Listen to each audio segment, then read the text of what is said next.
오늘 우리가 함께 나눌 하나님의 말씀은 출애굽기 22장 1절에서 4절 그리고 21절에서 24절까지 읽도록 하겠습니다. 먼저 1절에서 4절 한 절씩 교독하겠습니다. 제가 먼저 받들어 읽겠습니다. 사람이 소나 양을 도둑질하여 잡거나 팔면 그는 소 한 마리에 소 5마리로 갚고 양 한 마리에 양 4마리로 갚을지니라. 도둑이 뚫고 들어오는 것을 보고 그를 쳐 죽이면 피 흘린 죄가 없으나 해 돋은 후에는 피 흘린 죄가 있으리라. 도둑은 반드시 배상할 것이나 배상할 것이 없으면 그 몸을 팔아 그 도둑질한 것을 배상할 것이요 도둑질한 것이 살아 그의 손에 있으면 소나 나귀나 양을 막론하고 갑절을 배상할지니라.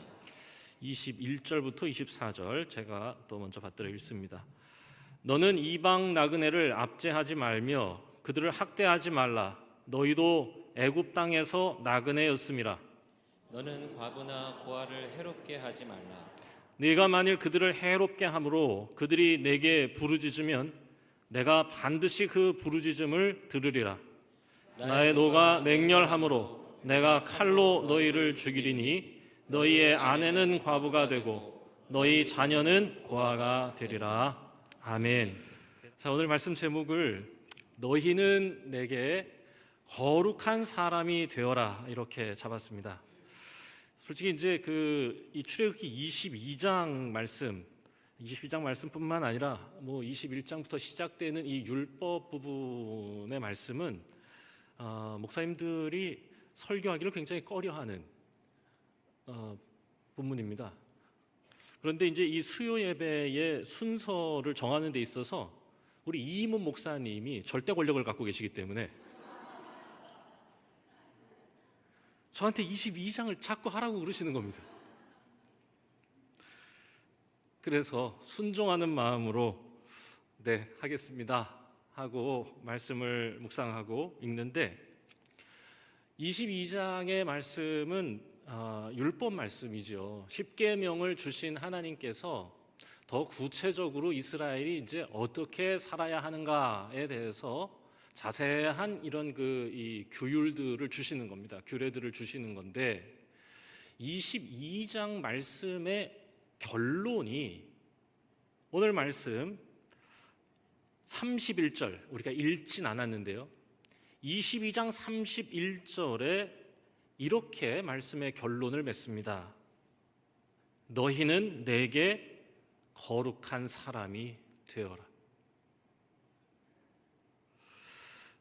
하나님께서 십계명을 우리에게 주시고 또 그에 따라 어떻게 살아야 하는지 구체적인 규례들, 율법들을 주시는 이유는 뭐냐? 우리가 하나님을 위해 거룩한 사람이 되기 위한 거죠. 그렇게 되기를 바라시는 겁니다. 거룩이라고 하면 이걸 사전적으로 풀면 구별되었다, 또 신성하다 이런 뜻으로 해석이 됩니다. 그런데 이거를 조직신학에서는 조금 더 근사하게 이거를 해석합니다. 그러니까 성경에 거룩이라고 할 때 이거를 하나님의 아름다움이라고 번역해요. 조직신학적 해석이죠. 단어의 사전적 의미는 구별되다 하지만 그러니까 내가 거룩하니 너희도 거룩하라. 이것은 내가 아름다우니 너희도 아름다워라. 그리고 이 거룩이란 단어가 카다슈인데 이게 하나님하고 붙으면 거룩이 되는데요. 이게 사람에게 붙을 때 오늘 말씀은 사람에게 붙었죠. 사람에게 붙을 때는 이게 어떤 뜻으로 해석이 되냐? 하나님께 드려질 만한 것이라는 해석이 됩니다. 그러니까 내가 거룩하니 너희도 거룩하라. 내가 아름다우니 너희는 아름다운 나에게 드려질 만한 존재가 되어라 라고 말씀하시는 거다, 그것입니다. 하나님의 아름다움은 얼마나 아름다운 걸까요?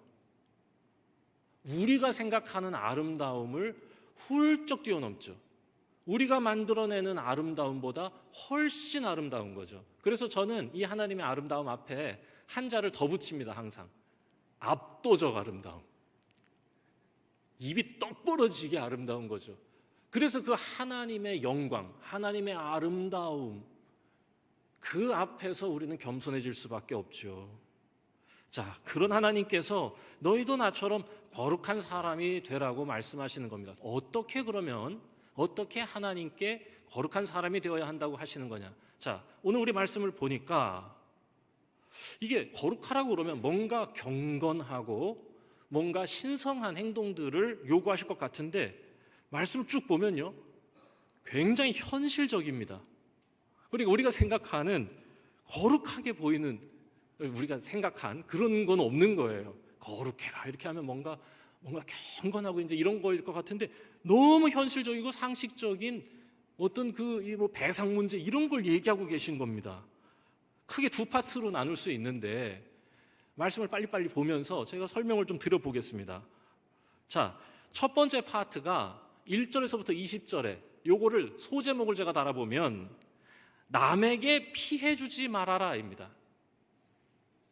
너희는 내게 거룩한 자 되어라. 어떻게? 남에게 피해주지 않음으로 나에게 거룩한 자 되라. 1절, 도둑질한 소나 양이 만약에 도둑질한 사람이 걸렸어요. 잡혔어. 그런데 그 사람이 도둑질한 소나 양을 죽인 상태나 혹시 팔은 상태면 그 주인에게 소면 5마리, 양이면 4마리로 갚으랍니다. 그럼 만약에 살아있다면 1마리 더해서 갚아야 되고. 4절, 2절 약간 무서운데 도둑질하는 그 사람이 도둑은 항상 밤에 다니죠. 밤에 도둑질하다가 잡히죠. 그럼 죽여라.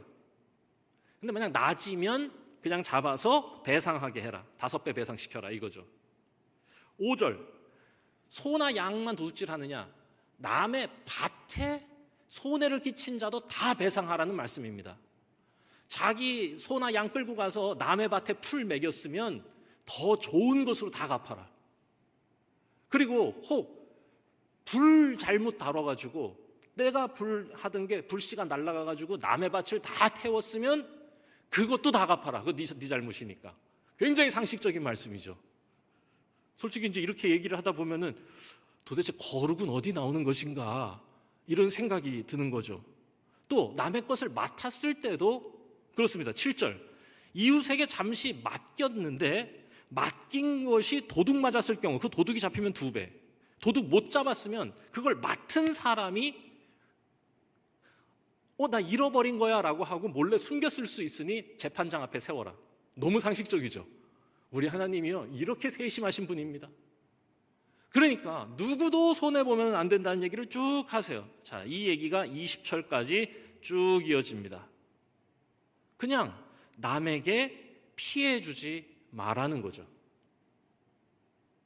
두 번째 파트 21절부터 31절, 우리가 21절부터 말씀을 읽었습니다. 21절에서 22절 말씀을 보면 띄워주세요.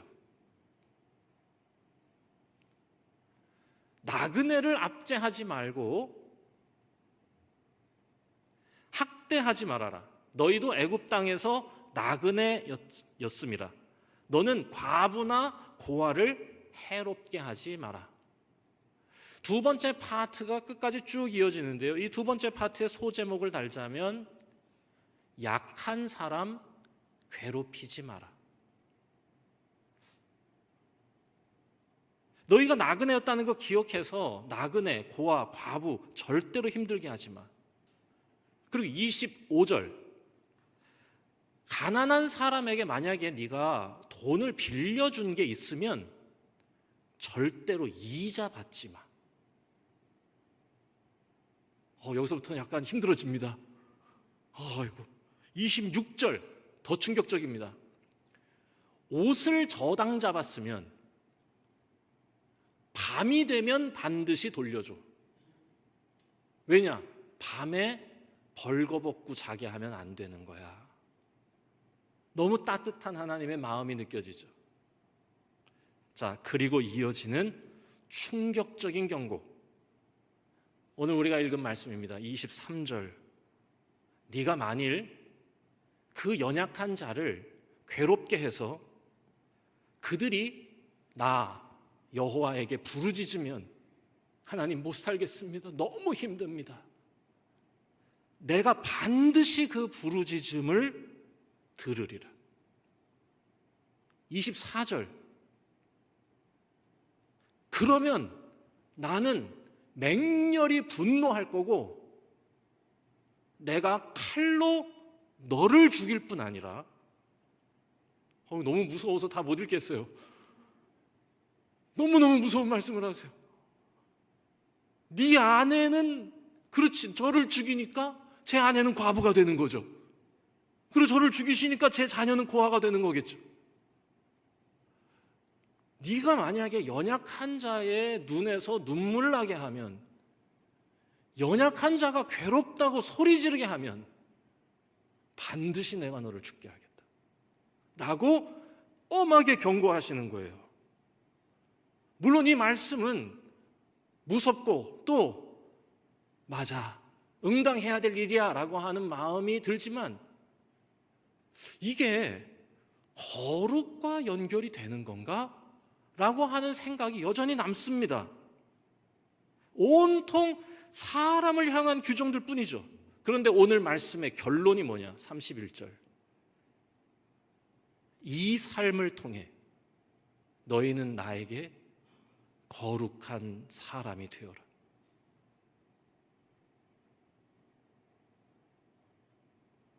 우리가 생각하는 거룩과 조금 다른 말씀을 하시는 것 같아요. 여러분, 오늘 우리가 읽은 바로 이 말씀이 하나님께서 우리에게 주신 완전한 계시, 진리의 말씀인 성경이 우리에게 주시는 신앙의 위대한 부분입니다. 그게 뭐냐? 우리 하나님 신앙, 우리 성경이 말하는 하나님 신앙의 아주 독특하고 위대한 것은 뭐냐? 하나님은 하나님께 드리는 예배만 받으시는 분이 아니라 우리가 사람을 대하는, 함께 더불어 살아가기 위해 힘쓰는 우리의 삶도 받으신다는 거예요. 하나님께 드리는 경건하게, 진실하게, 영과 진리로 예배하는 우리의 예배를 거룩하다 하실 뿐 아니라, 잘 들으세요, 이게 중요합니다. 이웃을 향한 사랑과 섬김도 거룩한 것이라고 말씀하시는 게 우리 이 성경을 주신 하나님 신앙, 하나님을 믿는, 여호와를 믿는 신앙의 아주 독특하고 위대한 겁니다. 이 둘 모두가 다 거룩한 거라고 하는 거예요. 이게 얼마나 놀랍고 아름다운지 모릅니다. 여러분 잘 모르시겠지만 세상의 많은 종교들 전부 다 거룩이라고 하는 말을 다 합니다. 그런데요, 그 종교들이 거룩이라고 하는 건 다 뭐냐? 신을 숭배하는 행위를 거룩하다 합니다. 신에게 예배하고 신에게 제사하고 신에게 피를 쏟고 신에게 무언가를 드리는 이 모든 행위는 거룩하다 하는 거예요. 그런데 이웃을 사랑하는 행위를 거룩하다고 말하지 않아요. 그런데 여러분, 오늘 우리가 읽은 이 말씀이 갖는 의미는 뭐냐? 이것도 거룩이라고 말씀해 주시는 겁니다. 너희는 이 삶을 통해 나에게 거룩한 사람이 되어라. 나 외에 다른 신을 두지 아니함으로, 우상을 숭배하지 않고 내 이름을 망령되이 일컫지 않으므로, 안식일을 거룩히 지킴으로 나에게 거룩한 사람이 될 뿐 아니라, 내 부모를 공경하고 도적질하지 말고 살인하지 말고 거짓말하지 않으므로 나에게 거룩한 사람이 되어라. 이 둘이 결코 분리될 수 없다는 거야. 이게 우리 기독교 신앙의 특징입니다. 둘 중 하나를 받으시는 분이 아니라 둘 다를 받으신다는 겁니다. 어떤 사람이 예배를 열심히 드립니다. 빠짐없어요.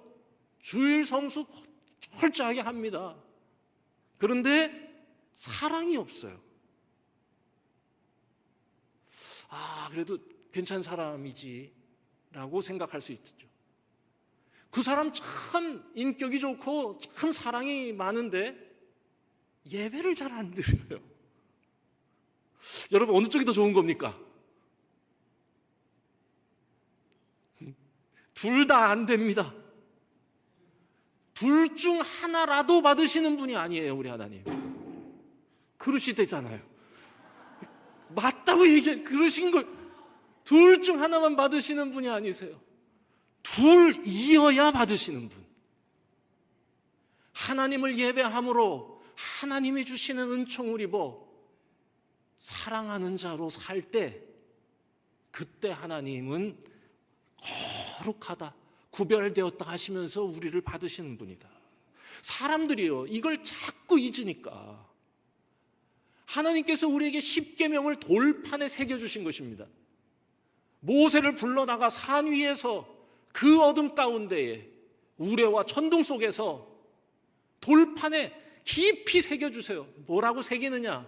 1계명부터 10계명, 1에서 4계명은 하나님께 드리는 예배의 삶, 예배의 거룩을 기록해 주셨고, 놀랍게도 저는 우리 하나님의 이 밸런스가 너무 감동이 됩니다. 5에서 10계명, 6개의 계명은 사람에게 행하는 우리의 삶의 거룩, 삶의 예배를 얘기하시는 겁니다. 의도를 가지시고 하나를 더 늘리신 것 같아요. 우리가 하도 잊으니까. 그리고 성경에서는요, 특별히 사람에 대한 규례를 말씀하실 때 이렇게요, 너희는 사람에게 이렇게 해라, 사람에게 이렇게 해라 하실 때 오히려 의도적으로 거룩을 강조하시면서 쓰세요. 여러분, 우리 성경에서 내가 여호와다, 내가 여호와다, 내가 말하는 거다, 내가 거룩하니 너희도 거룩하라, 이 말이 제일 많이 나오는 성경장이 어디냐? 레위기 19장입니다. 그런데 여러분, 레위기 19장 눈을 씻고 찾아보세요. 나 외에 다른 신을 섬기지 말라, 내 이름 망령되이 일컫지 말라, 안식일을 거룩히 지키라 나옵니까? 안 나와요. 거기 무슨 내용 나오냐? 밥 모퉁이 남겨가지고 가난한 사람들이 걷어가게 해라. 포도송이 거둘 때에 다 따지 마라. 바닥에 떨어진 것 있으면 내비둬라. 너희 것 아니다. 사람들 판단할 때 힘있다고 두둔하지 말고 힘없다고 편들지 말아라. 공정하고 공의롭게 판단해라. 온통 우리가 살아가는 삶의 이야기, 사람에 대한 규례. 그런데 그 사람의 규례에 대한 규례를 말하실 때 그 끝에 뭐라고 하시느냐? 나 여호와가 말하노라. 내가 거룩하니 너희도 거룩할지어다. 여러분, 오늘 우리가 읽은 이 22장의 규례들, 도둑질하다 걸렸을 때 소면 5마리, 양이면 4마리 갚아라, 이 규례를 2026년에 여러분 지켜야 할까요? 그렇진 않겠죠. 이미 우리는 관련 법들을 다 갖고 있는 선진국가에 살아가고 있습니다. 법을 잘 지키시며 사시면 됩니다. 그대로 지키긴 어렵습니다. 그런데 이 율법을 주시는 하나님의 마음은 분명히 알고 지켜야 하는 겁니다.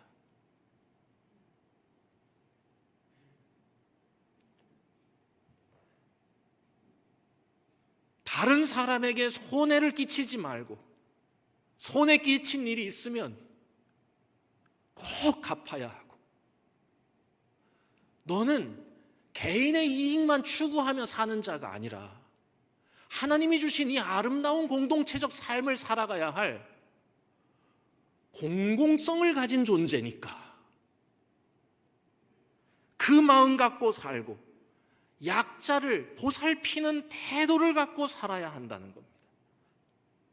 이 하나님의 마음, 이 태도를 통해 나에게 거룩한 자 되라고 하나님이 말씀하시는 거니까 이건 분명히 알고 분명히 지켜야 하는 것입니다. 여러분, 이게 쉽지 않지요. 말은 다 아는 것인데 실은 우리가 제일 못하는 일이지요. 다른 사람에게 손에 끼치지 말아야 된다는 거 모르는 사람이 어디 있습니까? 그런데 우리는 일단 내 이익부터 챙기고 보는 게 일상입니다. 약자를 돌보아야 한다는 것을 모르는 사람이 어디 있겠습니까? 그런데 우리는 일단 대단한 사람을 좋아하는 일에 정신을 팝니다. 우리 이제 21일 날 우리 교회 사무실, 오늘 말씀드렸는데 사무실 휴무일입니다.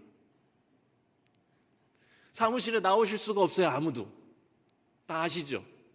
BTS 공연한다고 여기 다 무정차 통과하고 40만 명이 여기 온대요. 아마 이거 예전에 2016년인가요? 막 촛불 집회하고 이럴 때 그때 아마 사람 제일 많이 모였을 때가 한 40만 명 됐을 것 같아요. 어마어마한 날이 될 겁니다. 여러분, 거기 오시는 40만 명 분들 왜 오실까요? 약자를 보살피기 위해서 오실까요? 대단한 사람들을 보려고 오는 겁니다. BTS. 그게 우리예요. 우리는 이게 아주 그냥 자동적으로 되는 사람들입니다. 다 그렇습니다. 대단한 사람을 좋아해요. 앞에 마이바흐 차가 딱 와서 쓰고 마이바흐에서 누가 사람이 탁 내리면 괜히 그 사람 앞에서 공손해지는 게 우리입니다. 이상하게 공손해져요. 시키지 않아도. 그런데 남루한 옷차림에 힘겨운 일을 하는 사람을 보면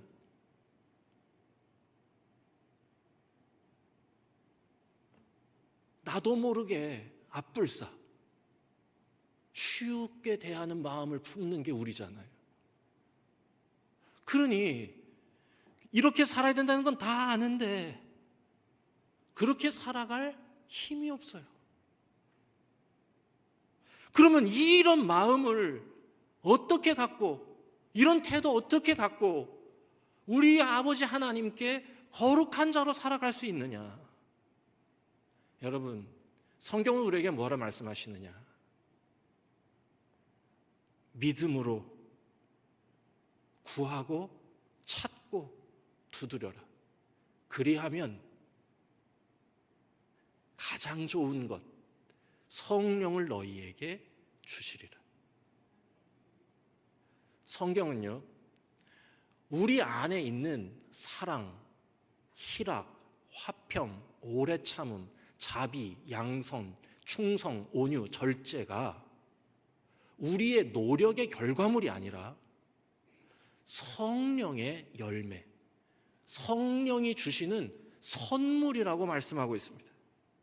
우리가 정말로 하나님 믿을 때 하나님이 우리에게 주시는 선물이 바로 이 마음이라는 겁니다.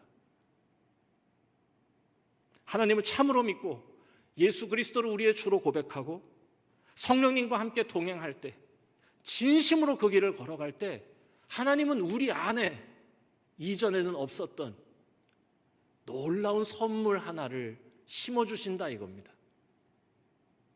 이 마음입니다. 제가 좋아하는 찬양인데요, 성령이 불타는 교회라는 찬양이 있습니다. 성령님이 임하시면 능력이 나타나 모든 것이 일어날 수 있게 되죠. 어르신들도 다 아시는 찬양인가요? 참 선한 것이 여기 일어나네. 어두움을 물리치는 빛이 있네. 능력을 힘입어 나는 이제 두렵지 않네. 왜냐? 참 선한 것이 여기 일어나네. 선한 게 뭡니까? 이 마음입니다. 타자를 위하는 마음, 약자를 보살피는 마음이요.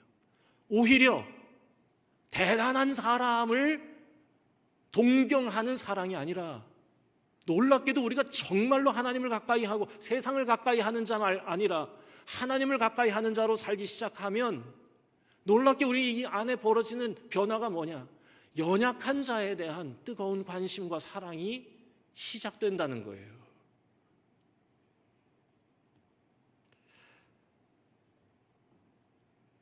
저는 우리 하나님 신앙이 그래서 이 시대에 그 언제보다도 더욱 필요하고 더욱 열심히 이 세대를 향하여서 외치고 전도해야 된다고 믿는 겁니다.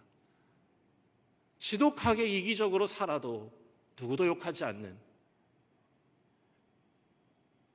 개인주의가 마치 유행인 것처럼, 자랑인 것처럼, 당연한 것처럼 거기에 빳빳이 들고 주장하는 이 시대에 그렇게 살면 안 된다고. 너의 이익만큼 다른 이의 행복과 이익도 중요하다고. 누가 우리에게 그 마음 주시는 겁니까? 하나님이 주시는 것이다. 저는 이게 신앙의 힘이고 위대함이라 저는 믿어요. 정말로 하나님 믿는 사람들에게는 이 힘이 있습니다. 2007년, 벌써 20년 전이죠. 2007년 12월 7일 태안 앞바다에 유조선이 침몰합니다. 기억나시죠? 말리포 해수욕장 앞 8km 지점 허베이 스피리토랍니다. 그 배가 이거 뭐 거기서 공사하던 크레인하고 충돌하면서 한번 놀라주세요. 몇 리터의 기름이 유출이 되냐? 놀랄 때는요, 낮은 소리로 오 이렇게 하시는 겁니다. 몇 리터가 쏟아지느냐? 1250만 리터입니다.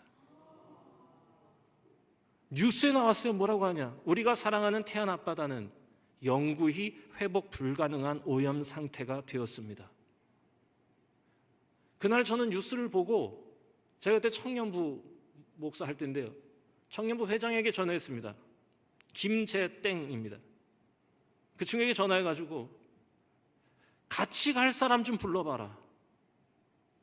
저녁 뉴스를 보고 전화한 거니까 밤이 늦은 시간이었습니다. 그 다음날 새벽 기도를 마치고 5시 30분에 교회 앞에 청년이 몇 사람 나와 있을까? 제 기대는 4-5명이면 좋겠다. 그래서 그냥 봉고차 한 대에 딱 타가지고 딱 하면 되겠다 이렇게 생각했는데 5시 반에 딱 나왔는데요, 몇 명이 나왔냐? 한 번 더 놀라주세요. 15명이 나왔습니다. 그 15명 중에 윤서진 집사라고 아세요? 등치 이렇게 있는 아동부 교사 있죠? 이렇게 털 이렇게 있는 그 양반도 그때 나왔어요. 21살이었나?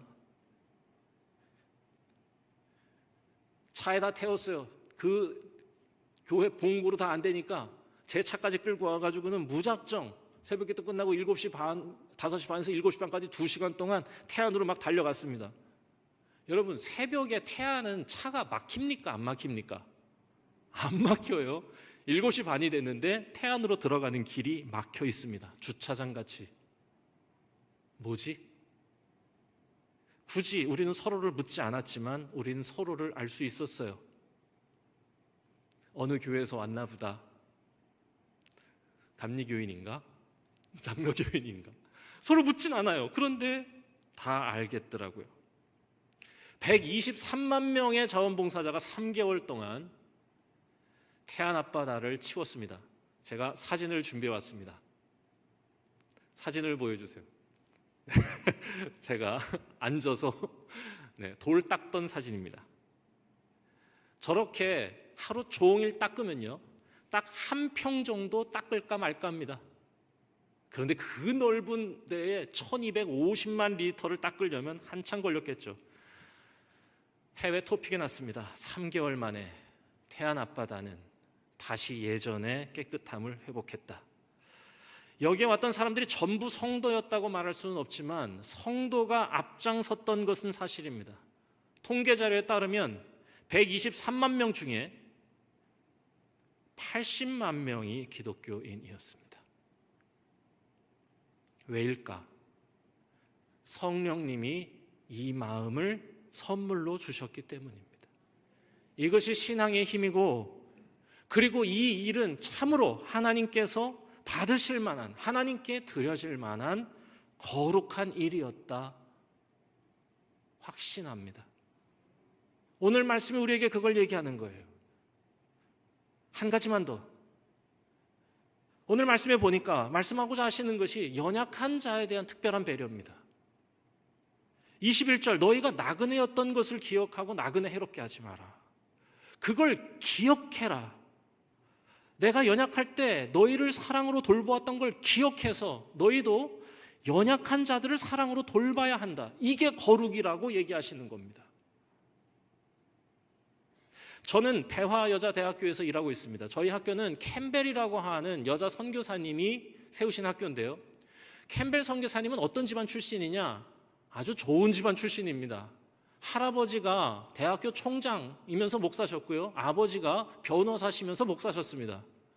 안정된 집, 좋은 교육, 보장된 미래 다 포기하고 이 캠벨이라고 하는 분이 그걸 버리고 조선에 올 이유가 하나도 없던 사람입니다.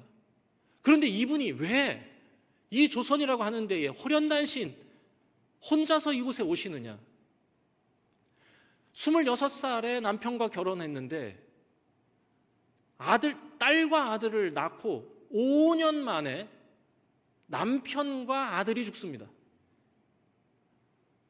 그리고 딸 하나 붙들고 너무 힘겹게 살아가고 있는데 하나님도 참 무심하시지. 2년 만에 딸도 데려가십니다. 31살의 젊은 여자, 감당할 수 없는 상황이죠.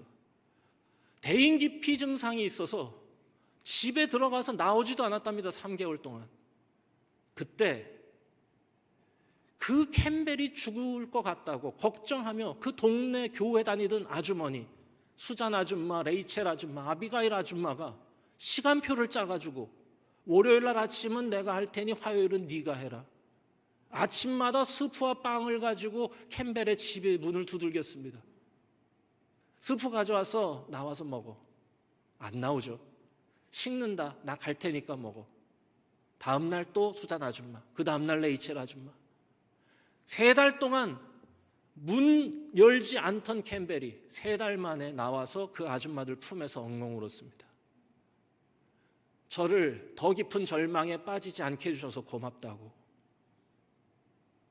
그리고 그날 캠벨은 일기장에 씁니다. 나도 다른 사람을 위하여 헌신하며 살고 싶다라고 씁니다. 가장 비참한 나를 가장 위대한 사랑으로 보살펴준 그 성도들의 사랑에 보답하는 일은